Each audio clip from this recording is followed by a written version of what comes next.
seems in short supply. We're talking about our season. Come all the way back. And prospects seem bleak. The support people in the arena are preparing the yellow rope around the court that comes up so nobody can get into the middle for the celebration.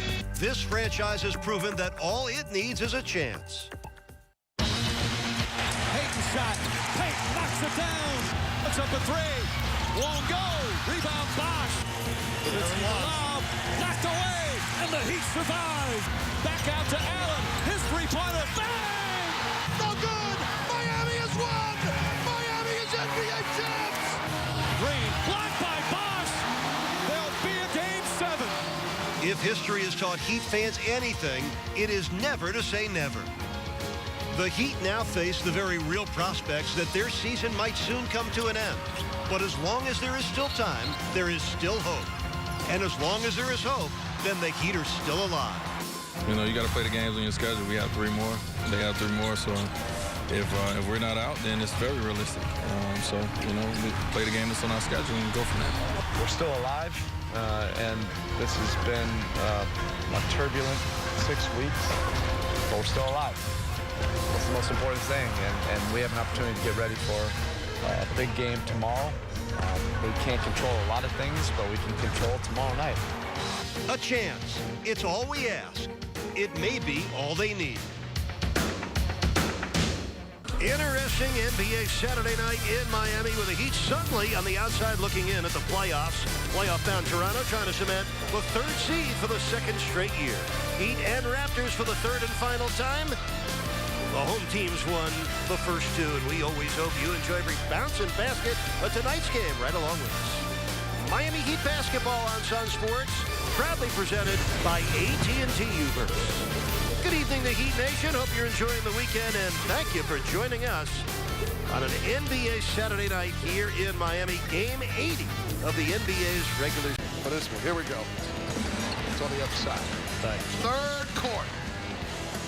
Oh, the hook will always bring you back. Valanciunas had a tough one dealing with Whiteside tonight. Then dang! Doing it. Now, Raptors defense pushing it to offense here, John. Yeah, this is where Whiteside's got to develop his game, recognizing the double team coming across. They're able to really get out on the break, get numbers 3-on-2 off those turnovers. Ross had to get out of this game, had his ankle retake, left ankle, did come back into the contest and was effective. Toronto takes the lead there, but then Wade is spinning and one basketball. Yeah, take a minute. Take a minute. You get all, ooh, fell right where he was, So didn't he? quick. Look at that. Gets the ball up quick, takes the contact, then the finish. And then here comes your guy, the Dragon. From the edges. Trifecta, you betcha. So pretty when the left hand does it. You know what I mean, John? You know exactly what I mean, don't you? And then now push it real good, and one. 74-68, Miami back in the lead. And then back to the backcourt brother. Wade, the blow by, and it's in. He had 30 points, 81-79 Miami. Let's go to the 4th quarter. Bird lit the house on fire with this one. My goodness. Just the way they drew it up in the huddle right there, Jack. Yeah, well then here comes Vasquez to ruin it all right here. Brought him a 9-0 run. Vasquez knocks down to 3 and lets everybody know about it. Yeah, I'm staying in Miami till Sunday. Coach had already made that decision. 13-2 run right there. Vasquez with the runner. And then Wade trying to keep this thing tight. That 3 makes it 92-89. And then Whiteside, he might have that mid all bandaged up, but that thing goes right back in there. Tied at 92. But here comes a problem.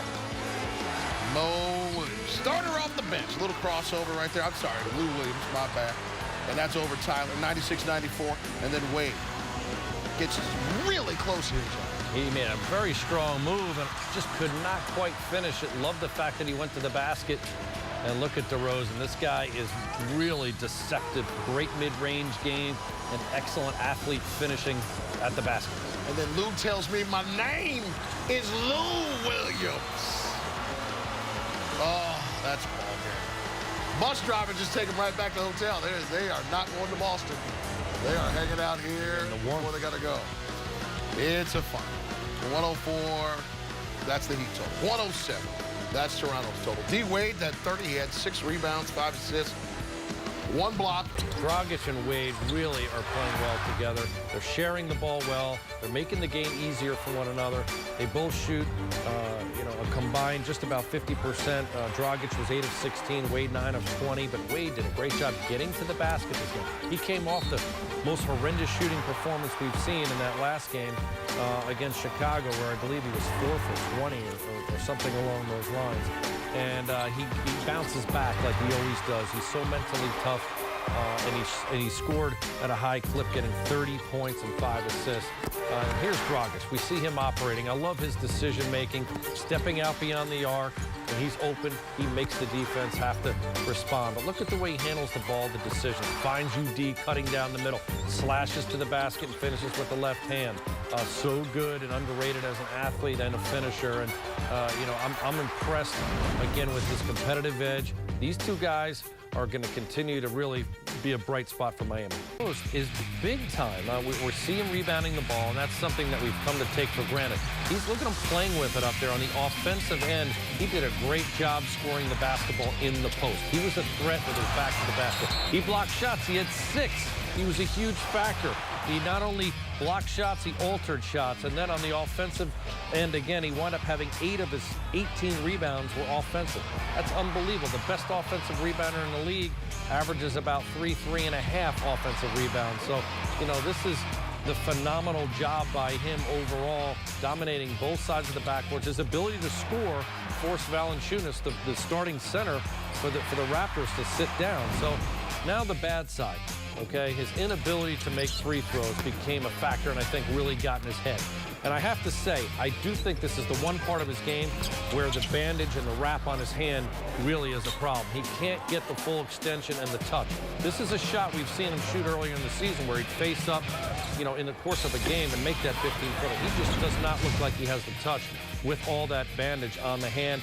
Really affected him. Obviously, missing 12 free throws really hurt the Heat overall, because if he makes 4 of those 8, it's a different story. 107-104. If you'd like to catch tonight's game again, tune in tonight at midnight as we replay all of tonight's action presented by your South Florida Honda dealers. This has been a presentation of Sunsports, your exclusive home for Miami Heat basketball. For Eric Reed, the coach Tony Fiorentino, as well as Christian Hewitt, Ron Rothstein, and John Crotty. I am Jason Jackson saying thanks so much for watching. Good night, South Florida. I leave you a gift. The final 10.